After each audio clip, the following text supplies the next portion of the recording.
whenever I was out there and I saw a cop drive by, it was a scary moment. And he gave me a penny. He gave me a singular penny. He got real mad. He wanted to fight me. Okay, good morning. Hello. Thank you for joining me today. Today I'm going to be talking about panhandling. My experiences with it, what it's like, how much money you can make doing panhandling. I'm going to talk about it all. So I only did panhandling for, I want to say, maybe 3 or 4 months. It wasn't very long. As soon as I had the opportunity to make money some other way, I took it. Because, I mean, panhandling is really like a last-ditch effort type of way to make money. It's not the least dignified thing. I mean, it is begging, right? But it's also, as I've talked about in a couple of my other videos, it's better than having a job, for me at least, because I'm getting money from people who want to give it to me. When I'm panhandling, everybody that gives me money actually genuinely wants me to have that money. Whereas when I'm working a job or something like that, most of the time the corporation that I work for would be paying me less if they were legally allowed to. And so that feels more like stealing than panhandling does. So a lot of people think that begging is stealing, and that's very completely logically not true, because when you are begging for money, you're not stealing. If you were stealing, you would be taking the money. When you're begging, you are asking for it, and people are freely giving it. So there's nothing stealing about it. Now let's talk about what the actual act of panhandling is. Basically, you get a cardboard sign. You get a big piece of cardboard like this. You write some things on it like, I'm homeless, please help, anything helps, please give me cash. You can write a joke. You can write your material conditions. You can lie and say that you're a veteran or something. I never did that. I wouldn't recommend that. I think actually impersonating a veteran is illegal. You could get in big trouble for that. So don't do that. But you can write, whatever you think is going to get you money on the sign. I wrote some very basic, simple things, just homeless, anything helps, please, thank you, etc. You do have to stand on the side of the road. The best panhandling spots are, of course, places that have a lot of traffic and a lot of cars driving by, unless you do this in a city that has a lot of walking traffic. And in that case, you're more open to harassment, people kicking you, people tossing things, people trying to steal your money, that kind of stuff. So I would prefer to do it next to cars. But doing it next to cars comes with its own problems, because you're standing on the side of the road all day. It's not exactly a safe position to be in. I'd have to get out of the way of trucks and stuff like that, big trucks that are making their wide turns all the time. You're standing there with breathing in exhaust fumes all day. Whatever weather conditions, this is a thing that when you're panhandling, unless you're willing to do it for hours and hours and hours every day and save up money so that you can take days off, or unless you get lucky and somebody gives you a lot of money in one day, and it's something that you have to do every day to get the money that you need to get through the day. So I would go out there for anywhere between 3 to 6 hours. I could have stayed out for longer, but I didn't want to, because it was such a terrible condition to be in. I didn't want to stand there on the side of the road, humiliating myself, essentially, being in a very vulnerable position, with all the exhaust fumes, all the weather, all the cars driving by, all the sounds. I didn't want to be out there any longer than I had to be. So oftentimes I was out there just enough to get the money I needed for the day, and then I would go do my things for the day. So it's not exactly profitable. And the money that I needed for the day, I would say, is around $10 to $20, usually $5 or $10 to put in my car for gas, and then the rest would go to food. So most days I didn't make enough profit to take care of any more than my most basic needs: food and water, and gassing up my car so that I could continue moving my shelter around. Those are my basic necessities that I need to make sure I can afford every day. Now, this isn't a job that pays an hourly wage, obviously, so the amount of money that you're going to get varies, which is why I was able to stay out there for varying amounts of time. Most of the time I could be out there for about 30 minutes, and about every 30 minutes I would get something, at least. Sometimes, a line of cars would come up and stop at the light, and I would, walk down, and maybe 2 or 3 people in that line of cars would give me $1 or $2 each. And then the next 30 minutes, 45 minutes, or an hour later, another singular person would give me a couple dollars. And most of the money that you get is going to be small amounts, bits of change, a dollar or two here and there, maybe a $5. I'd say most commonly I got ones. And people would typically give me more than just $1 if they had it, but some people would give me just $1.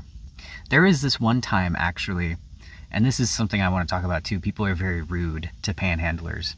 There's this one time I was, panhandling, and these guys stopped at the front of the line, and they were the first people there, standing right next to them, and I was about to start to walk down the line, and the guy in the passenger seat said, "Hey, buddy," which is an indication that he's going to give me some money.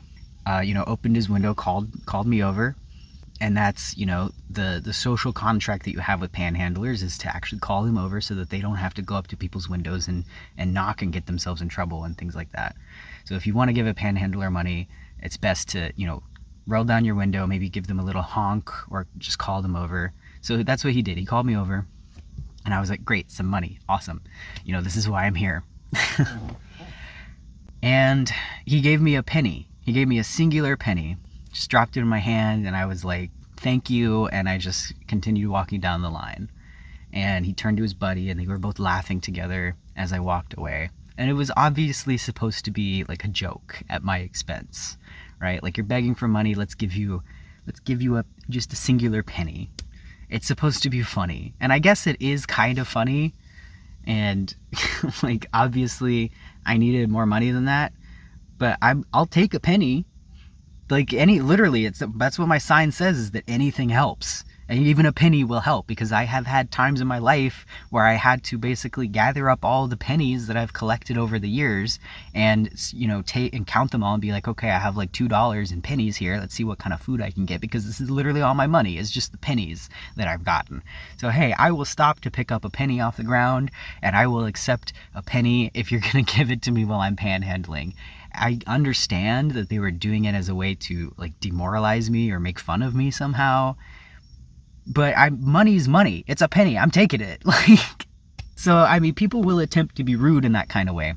I've never had anybody give me like trash before. Actually, no, I think somebody did give me a bag of trash under the guise of it being food. But it was like a bag, like a shopping bag, and it had one of those to-go boxes in it, and I was like, great, food, and I took it and I opened it up and it was just like already eaten and it was trash. So that was nice.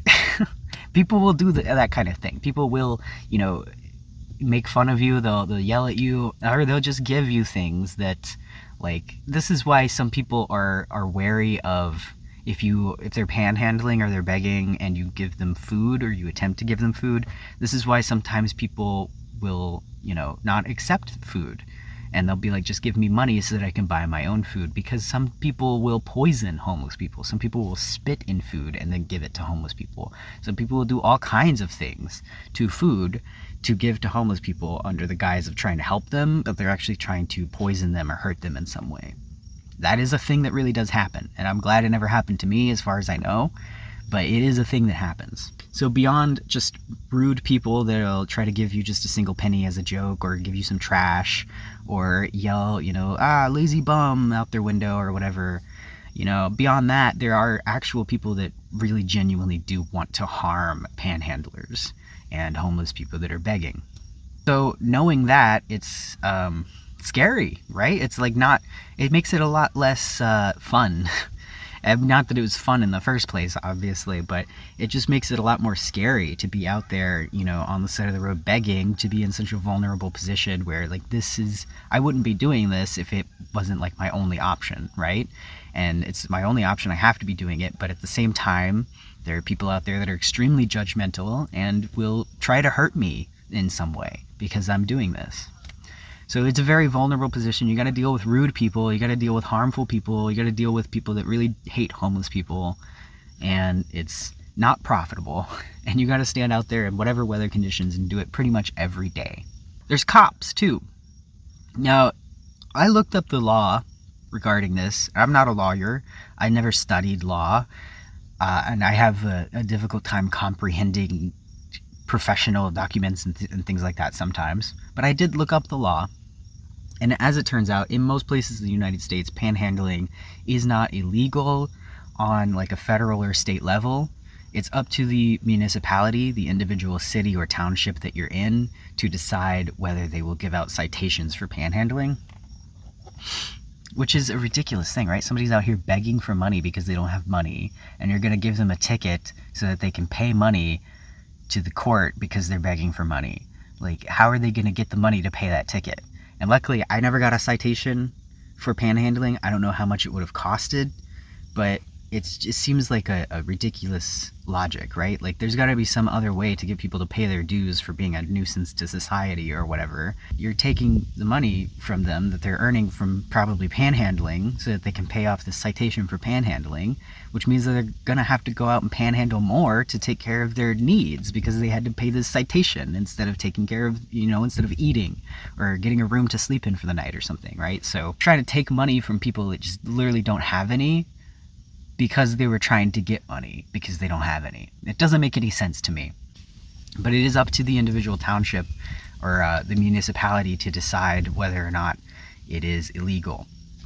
So I had a lot of cops coming up to me and saying, you really shouldn't be doing that. It's illegal. You got to find some other way to make money. And I'm like, every time if they stop to actually have a discussion with me, I would be like, well, I gotta make money. I gotta eat. It's either this or I steal. So I'm trying to do the thing that's like less, they're both illegal. Any way that I could live right now is illegal because the legal routes for earning money are closed off to me. They aren't accessible at the moment. So, if I have to choose between stealing and panhandling, then I'm going to choose panhandling, which is not stealing. Now, there are some cops that really don't care. They'll basically be like, they'll stop and be like, make sure you get out of here by the time the next shift comes around because the cops that are going to be on shift after me aren't as forgiving about this stuff. Like, they would actually warn me that their buddies like really hate panhandlers while they don't feel the need to do anything about it. But regardless, whenever I was out there and I saw a cop drive by, it was a scary moment because I didn't know whether they were going to just drive by or whether they were going to yell through their megaphone, hey, get off the side of the road, or if they were just, or if they were actually going to stop and give me a citation, which I would not have been able to pay. So it was scary, worrying about cops coming by all the time. And when they do like yell on the megaphone or if they ask you to stop, like you do have to stop or else they are going to give you a citation. So it's like if a cop comes by in my first hour of panhandling and all I've got is like $2 for the whole day, that's all my money for the whole day, and they tell me to stop, then I'm just out of luck. I have to either like go somewhere else to finish my panhandling to another township or something like that, or I have to risk going back later and getting a citation because they told me to stop and I didn't. There's also other homeless people to deal with. And I've dealt with other homeless people, these are homeless people. And it has given me perspective on my own homelessness because I've always had a car to sleep in at the very least. And I've not fallen deeply into any drugs, except for the time that I was drinking a lot of alcohol. So I'm pretty as homelessness goes, I'm like well off, essentially. I'm way luckier than a lot of other homeless people. I've had emotional regulation issues and I still struggle with it because of my, material situation. I'm stressed and I'm anxious and I'm still worried about certain things like my car breaking down and all that. There's a natural inherent stress to this kind of situation and it puts you in survival mode. And so when people have even less than I do, it's totally understandable that they go a little crazy sometimes, that they turn to drugs to cope or have no interest in quitting drugs because it's helping them cope or something like that. Some of them will get to the point where they're willing to commit violence and, willing to fight people and willing to, do all kinds of things, steal or whatever else to, get their needs taken care of. When it comes to panhandling, I did it in a couple of different places. The place that I did it the most was this one intersection that was right by the highway. So it had like 2 highway exits and 2 highway entrances and then a through road underneath the highway. And so there were actually 6 locations that you could stand at this intersection and hold up a sign and panhandle. And so oftentimes there would be 4 or 5 or even 6 homeless people out there panhandling at different spots. And we all had our ideas about what was the best spot at the best time, which spot had the best traffic, where people were more kind and nice and would actually give you money. And I think there was some truth to this, because this intersection was right at the outskirts of a city, right before you cross the river to get into the city proper. Small city, but still people coming from the city were probably in the morning, say, going to work, and they were coming from the city to leave the city to go to work, and they probably didn't have cash on them and things like that. So if you stood on that particular side of the intersection, then you probably weren't going to get a whole lot of money. But if you stand, if you go in, say, the afternoon when everybody's going on lunch, people coming from the city might have cash on them because they're leaving the city to go eat their lunch. They probably don't live there, but they probably work in the city, and they're leaving the city to go get their lunch. So there's I don't know if every homeless person there was thinking about it the same way I was, like the demographics and like, where are these people coming from? Where are they going? Where do they probably live? What are they probably doing? Do they have cash? Do they not have cash, etc.? I don't know if other people thought about it like that, or if they just had like an intuitive sense of, I got money here yesterday, so I should try to get this spot again today. But point is, people would essentially like try to trade off, and sometimes even try to fight each other to get the good spots. So I always try to be nice about it. If I had my money for the day and I was just trying to get a little bit extra, and somebody else came up to me and said, hey man, I'm having some bad luck today, can I have this spot? I'd be like, absolutely. If I didn't have my money for the day, I'd be like, give me like another like hour, give me another like 30 minutes, give me another like 20 minutes, something like that, and then come back and ask, and I'll still be here and we'll trade off. And that was usually reasonable. Most people were like, okay, sure, absolutely. Some people didn't come back within like the time period that I gave, and I'd be like, okay, well, I want to leave. So I wouldn't know if they would come back to like an empty spot, or if somebody else would have taken it by the time they got back. But we didn't get each other's phone numbers or anything. Like, we don't communicate unless we're like face to face. So there were situations like that where like I'd be trying to hold a spot for somebody so that they could come back and take it when I was done, but then they wouldn't show up because they're homeless and they have a complex life, and probably something came up. Maybe they got cash from somewhere else and they don't need the spot anymore. I don't know. So things like that would happen. But the point is, like, we would try to trade off, and we would try to be nice about it. Sometimes there were times that like I would go and leave my spot for 5 minutes to, take a 5-minute walk to go to a porta potty at the park nearby so that I could use the bathroom, because, eating off of $10 a day, you don't get healthy food, and my gut's not the healthiest. And so sometimes I would have these situations where I really can't hold it and I gotta go use the bathroom right now, but I don't have my money for the day. And leaving my spot, you could leave your stuff there, somebody would probably take it. So you can't leave your stuff there to indicate I'm coming back. If you leave some kind of note saying, please don't take this spot, I'm coming back in 5 minutes, nobody's gonna listen to that. We're homeless people. We're not, bound by, social functions like that. That it doesn't work like that. If you're not standing in your spot using it, then somebody else might come and take it. And that happened to me a couple times where I would like literally just go to the bathroom for like 5-10 minutes, and when I came back somebody would be there and they'd be unwilling to hear me out when I said I was here first and I just left to use the bathroom. Can I have my spot back? And sometimes if all of the spots are taken, that's the end of your day panhandling. You're not getting any more money for the rest of the day. You might come back, later and see if there's a spot, but most people will do this like for hours and hours. There was this guy.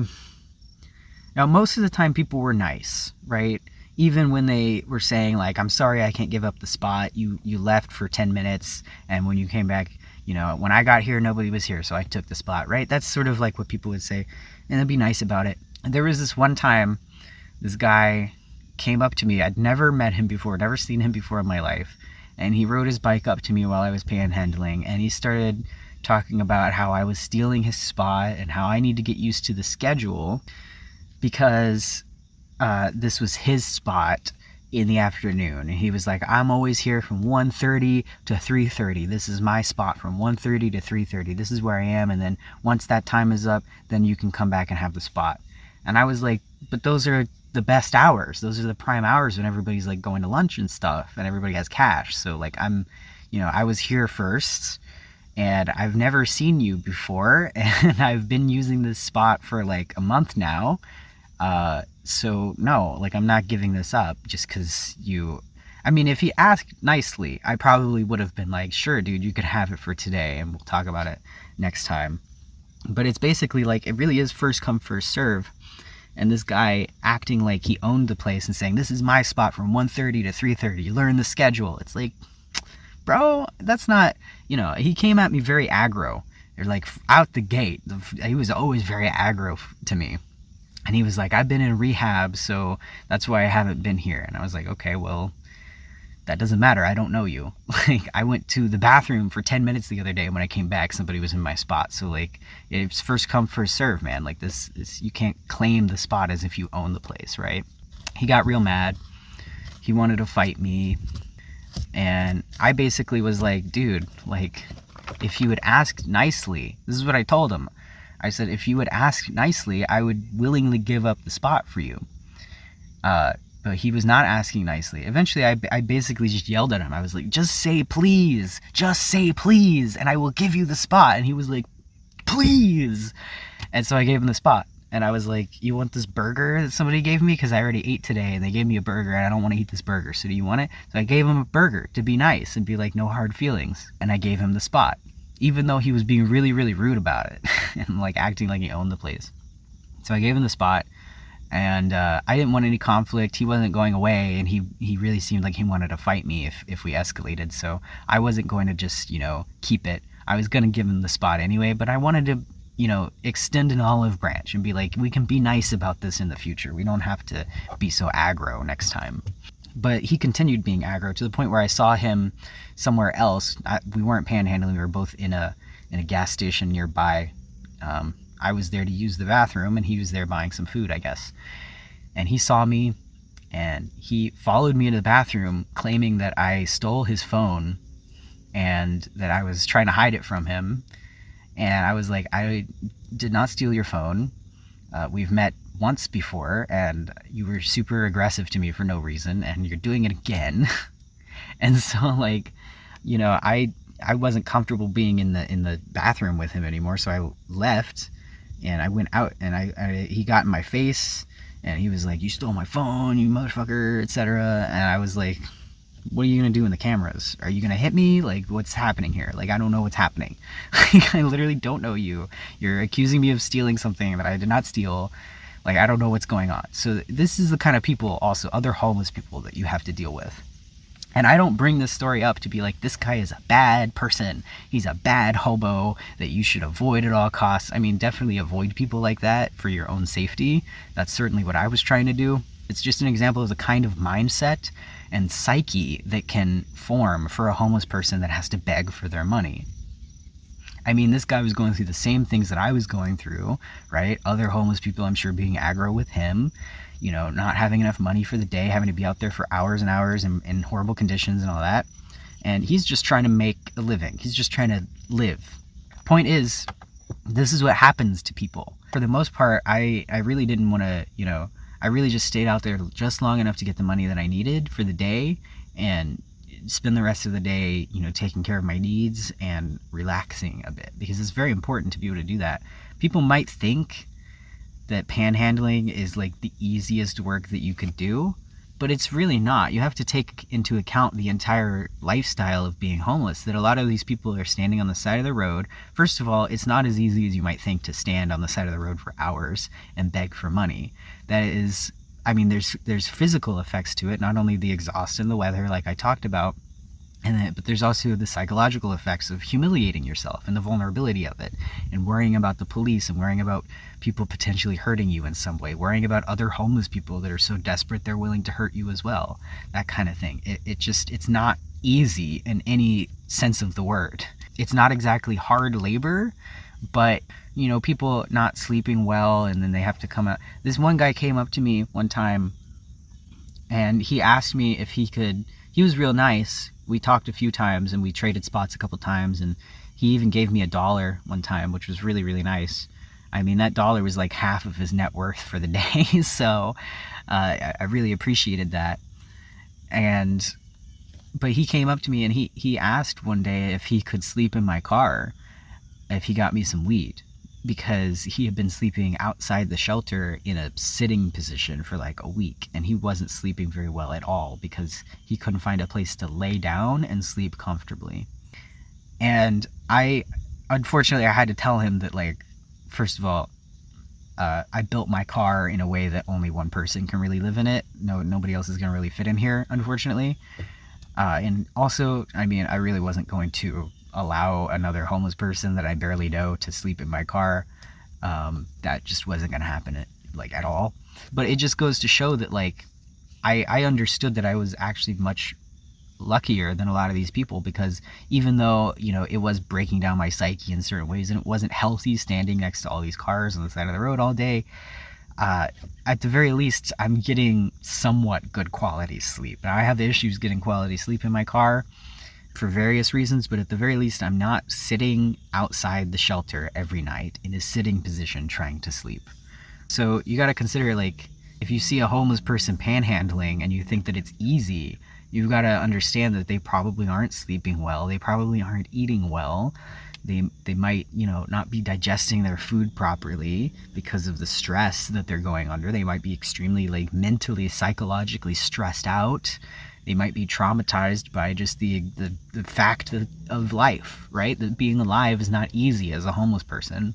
And so no part of it really is easy, including the panhandling. So yeah, that's panhandling. You got to stand on the side of the road for hours to get just enough money to live for the day, and then you got to do it tomorrow. And you got to deal with harassment and rude people and other homeless people that are desperate and maybe willing to hurt you and fight you to get what they need. It's a very vulnerable position. It's a very stigmatized thing to do. It has seriously negative effects on your psyche and your even physical well-being after a while. And it's just not an easy thing to do, especially given the general lifestyle of being a homeless person. Now, there are some pros to it, I think. First of all, getting a job wasn't an accessible option to me at the time. I need money to live every single day. When I'm panhandling, I need to go out there every day and get money. There's absolutely no time for me to work a job for the 2 weeks that they want you to do it for free before you get your first paycheck. There's no time for me to do that. I would die. I would, like, starve, right? I would not be able to afford, like, water and stuff like that to keep myself alive. I wouldn't be able to afford the gas to get to the job if I didn't go out panhandling every day. So it's an entrapping position. At the same time, it is better than having a job, I think, because, like I said before, it's not stealing. When you are begging for money, you are getting money and resources from people that genuinely want you to have those things. Otherwise, they wouldn't give them to you, right? So it's not stealing. It feels a lot more, how do we say, morally freeing, intellectually freeing than having a job does. It is sort of a trap, but you actually, in my experience, I had more free time during the day than I would have if I had a job, even though I was only getting my most basic needs taken care of. That's all I had to do. I didn't have any obligation to make more money so that I could pay rent or something like that.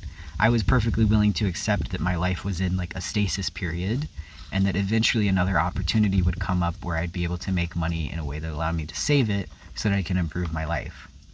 So for me, there was harassment, there was rude people, and there was stigma and things like that. But for me, like, intellectually, in my own mind, I was able to feel somewhat good about it. I was able to at least say to myself that I'm in the right position and I'm doing at least the right thing for me right now, and hopefully this will change in the future. And it did. It did eventually change. There's also a lot of gratitude. It gave me opportunities to practice expressing gratitude, which I didn't have that skill, like, down before. I didn't have that skill developed very much in the past. I had a very difficult time asking people for help, even when I very much needed it. And I had a difficult time accepting and being grateful for help, even when I really, really needed it. And so panhandling was able to sort of give me an opportunity to practice gratitude, which sounds really, like, I know how that sounds. It sounds kind of like, I guess, soft or whatever. But it is true that, asking for help, being in a position where I have to ask for help every day and get out there and face, harassment and stuff like that, and then still have very kind people every single day come to me and say, here you go, here's the help you need.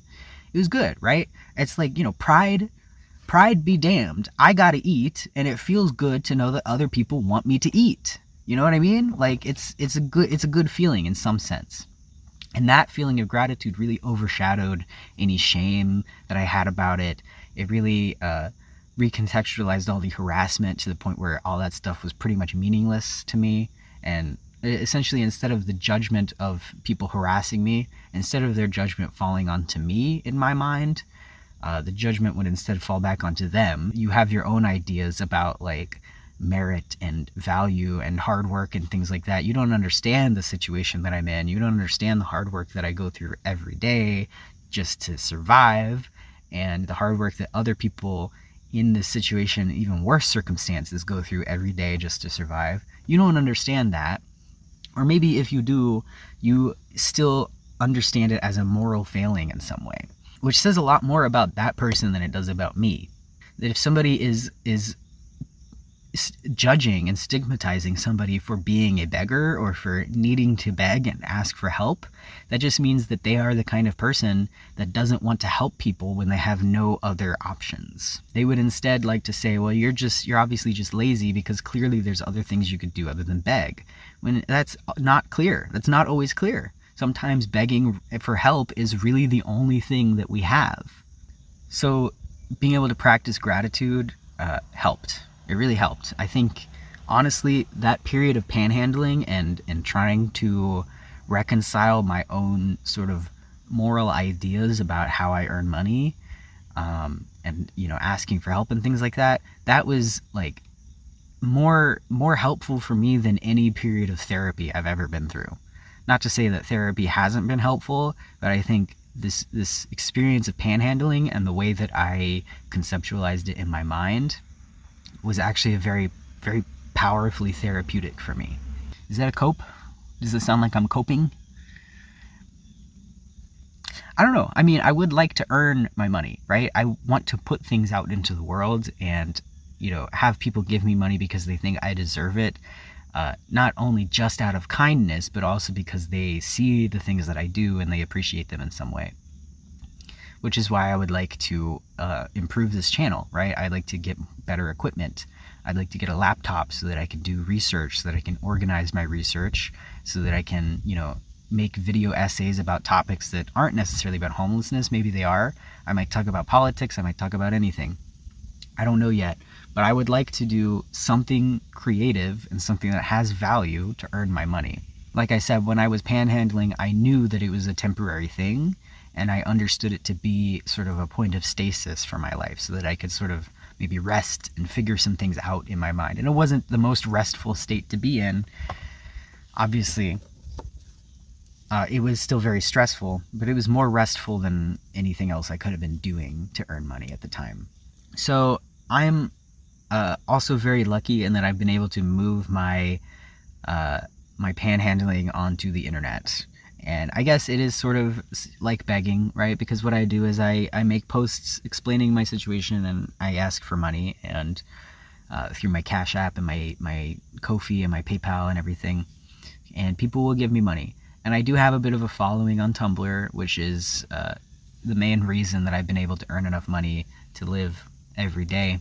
And I actually earn probably about double to triple the amount of money through doing it on the internet than I did doing it on the side of the road.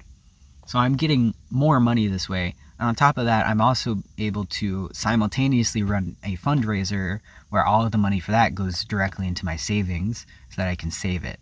And I have about $2,000 saved up, which is, what homeless person do you know of that has $2,000 saved up, right? Like, that's pretty amazing that I've been able to do that by asking for money on the internet. And I still feel that I'm in a bit of a stasis period when it comes to earning money, because I do get pretty much just enough to take care of my basic needs, as well as like hygiene and stuff like that. So it's a bit more of my basic needs taken care of than when I was panhandling. So I do earn a little bit more money begging online than I did with panhandling. But it's still the kind of thing where I still sort of have to ask for money every day just to make sure, that I don't run out completely.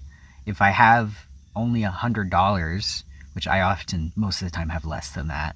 But if I have only $100, then I know that that's only going to last, less than a week. And so I need to start asking for money like right now so that I can keep having money in the future, right? It's just something that you constantly have to do. And I still understand this to be sort of a stasis period of my life when it comes to earning money. Because like I said, I would like to earn money through my actual creative pursuits, actually putting things out into the world and having people enjoy them enough to think that I deserve some money. That's what I would like to move toward. I make posts, right, on Tumblr. I make funny posts. I used to be a gimmick blog, which if you don't know what a gimmick blog on Tumblr is, it's basically a blog that's like themed around a particular joke. And it's like an inside joke with the community on Tumblr. And so I did that for a while. That's how I sort of gained my audience in the first place.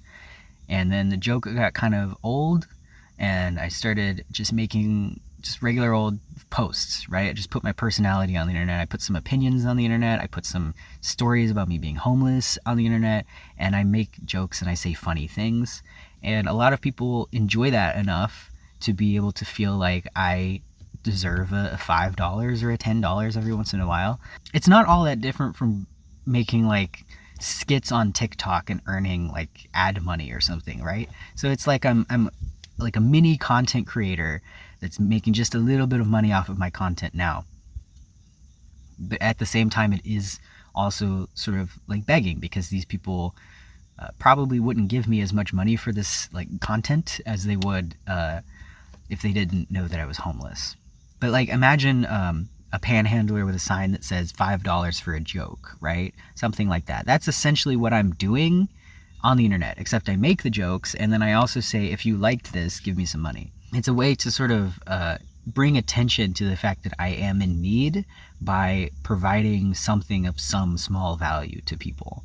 And so that helps me feel a little bit better about doing it on the internet, because there's no real value that I can provide to people by panhandling on the side of the road, unless I were to do the thing where I do like a joke for $5 or something. It's just a way to get more eyes on me, essentially, and actually be able to more easily provide some sort of value to people. And over time, the more money I get, the more value I can provide through this channel, through the internet in general.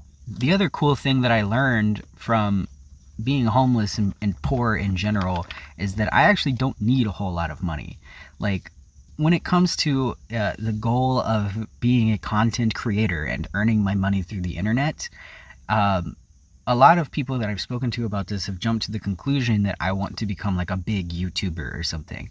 I don't need that. I don't need fame. I don't need anything like that. I just need more money until I get to the point where I feel like I have all of my needs taken care of, and then I'll be good. And I'm trying to reduce my expenses, right, by not having to pay rent. That's why I want to live in a vehicle. I want to upgrade to a van so that I can improve my material conditions to a certain point. But I mean, I don't need a lot of money is what I'm saying. Like, I've had periods of time of my life where I had no money, and I basically like just lived off of food that people gave me, right? I've had like days at a time where all I had was the food, like some fast food that somebody gave me, and like for hydration, whatever soda that they happened to give me. I've had periods of my life where I lived off of $10 or $20 a day. Lengthy periods. I mean, I'm kind of doing that right now. I'm trying to spend as little money as I can and still stay, sane and keep my car moving and all that. I do go a little bit out of my way. I drive a little bit further than I necessarily have to, because I like to come to this park every day.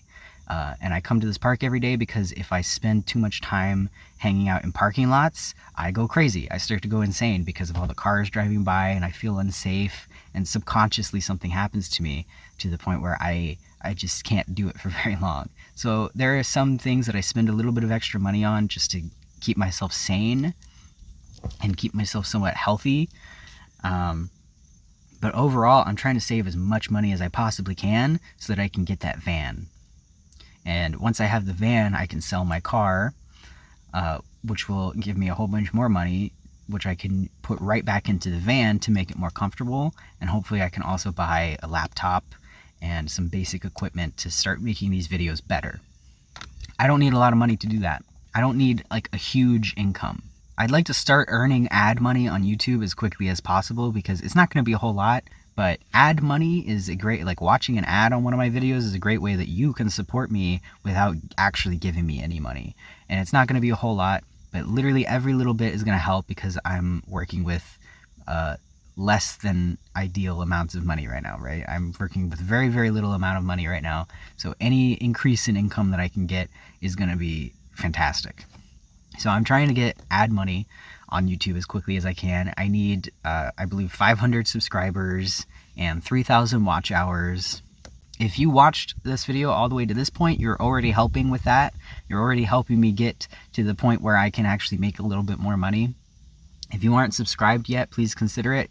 I know that if I continue posting videos and talking about this stuff, eventually I will get to the point where I'm making some ad money on YouTube. That's going to help me a lot. If you'd like to support me more directly, if you have the money, if you're able and willing to, I'll have links in the description so you can join my Patreon if you want to. You'll get a shout out in my future videos if you donate anything $10 or more. And I will be adding more to Patreon in the future. There's really not much I can offer at the moment because, like, what can I really do? I might put something like a tour of my car, or like something like the story of how I renovated this car and how it came to be the way that it is. I might put that video on Patreon, so if you'd like to see that, go sub, leave a comment on one of my posts and let me know, or leave a comment down below on this video. But if you got anything out of this video, if you learned something, if it changed your mind about panhandling, please consider giving the video a like, sub to the channel if you'd like to see more of these types of videos, if you'd like to see them get better over time, or if you'd just like to follow my journey as I move out of this little car and into a van and I improve my life, consider subbing to the channel. I'll have links in the description for my van fundraiser so you can support me that way. I'll also have links to my Ko-fi and my Cash App if you'd like to make a one-time donation. Any amount, even $1, will help me out. And you know, I'm kind of running out of video ideas. There's not a whole lot that I can there's not a whole lot much more that I can do just talking to a camera without doing more research and actually gathering my sources and stuff.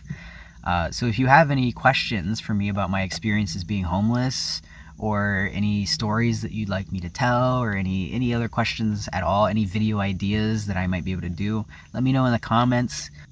And thank you so much for watching, and have a peaceful day.